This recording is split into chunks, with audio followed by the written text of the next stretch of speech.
Hi, this is Jen from Cookies, Cupcakes, and Cardio.com, and today I'm here to show you how to work with edible images and edible icing sheets.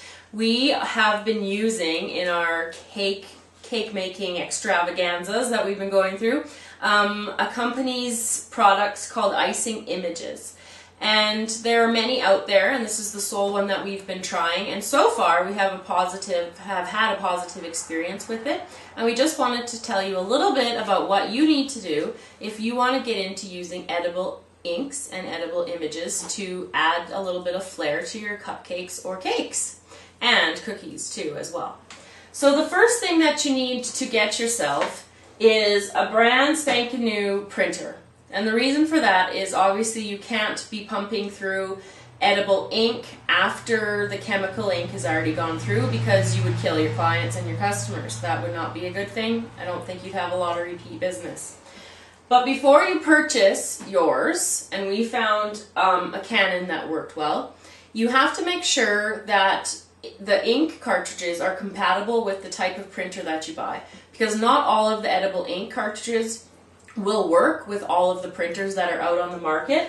And this is a regular ink cartridge, and our edible ink ones look exactly the same.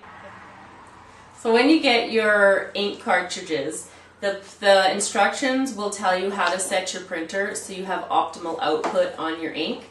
Whatever that means, I don't really know. Just follow the instructions. It makes your printout look much better.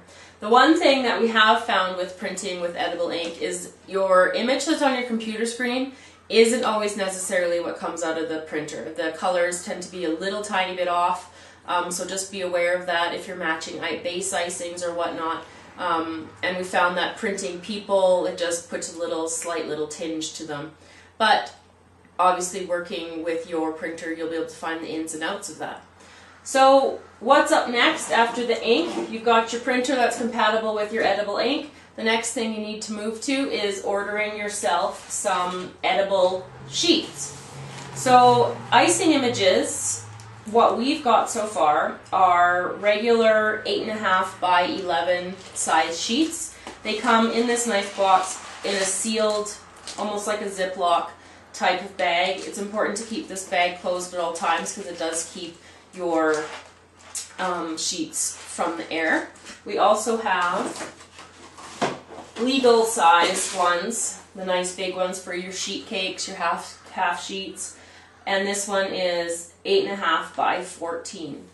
So what we're going to start with today, just to show you a little bit, is a regular sized 8.5 by 11 small sheet.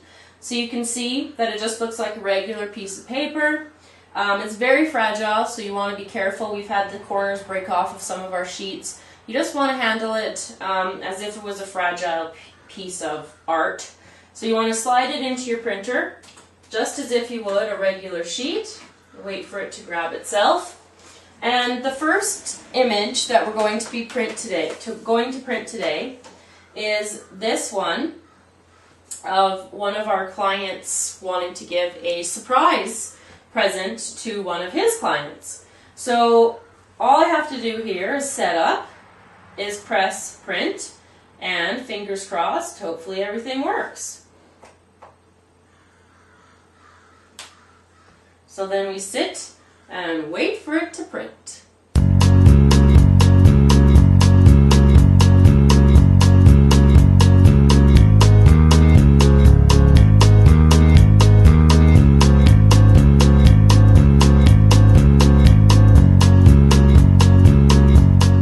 So the image has stopped printing, and you want to be careful not to touch the ink part, as it is still wet and it does need to sit for a little while to dry. You're fine to grab hold of it, especially with this cake that we're doing. It's going to be cut off around that round circle onto a 9-inch round cake. So I'm just going to set it to the side and let it dry.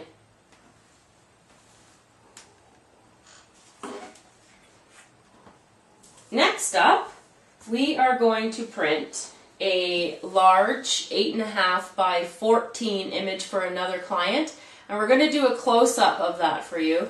So we're just going to get set up. We'll be right back.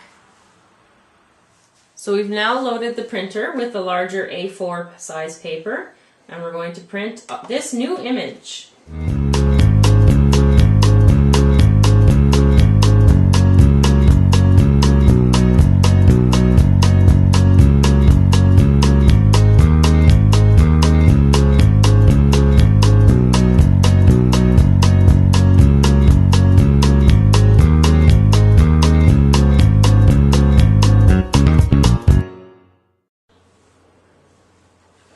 So as you can see, you can get an absolute amazing quality picture out of edible ink and edible paper that you can put on top of a cake customized for any sort of business. I do have to say, the person that does the illustrator work for this company is absolutely very talented at their job. This is a stunning image. So there's a couple other things I just wanted to let you know before we finish off our review of icing images. We have had the problem that the print head has clogged a number of times, so you will have to be cleaning out your print head. Lots of cleaning has to happen. You have to run the ink through many times just to make sure that it is being used. It must be due to the fact that the ink is edible and it's natural products inside there, not that chemical stuff that's kicking around. Also, on one inquiry, I had to contact customer service to find out about their product, and they gave me an email back within the day. So I have to say their customer service with Icing Images was outstanding, and I was very pleased to see how helpful they were, even though they're located down in the States. So what's up next is we are going to show you how to put the edible image onto a cake. So what I've done now is I've cut out the edible image into the circle to match my cake. And the next step is really quite easy. All you have to do is peel the image away from the backing. It's quite simple. And it just feels just like a heavy piece of paper. And then you just want to line it up wherever you want your image to go on your cake. And you can smooth it out with a fondant smoother if you happen to have one of those. And then what I'm going to do next is I'm going to pipe on a border, and we'll be back to show you that. So here's the finished product of our edible image covered cake. Finished it off with a rope border, add a little bit of an extra touch. So I hope that you've enjoyed learning a new trick and a new tool to add to your arsenal while you're decorating cakes. So this was a review on edible images using edible ink and edible sheets, and we reviewed the company Icing Images, and overall we're very happy with them and their product. Thanks for watching. Remember to subscribe to our YouTube channel, and we'll see you next time.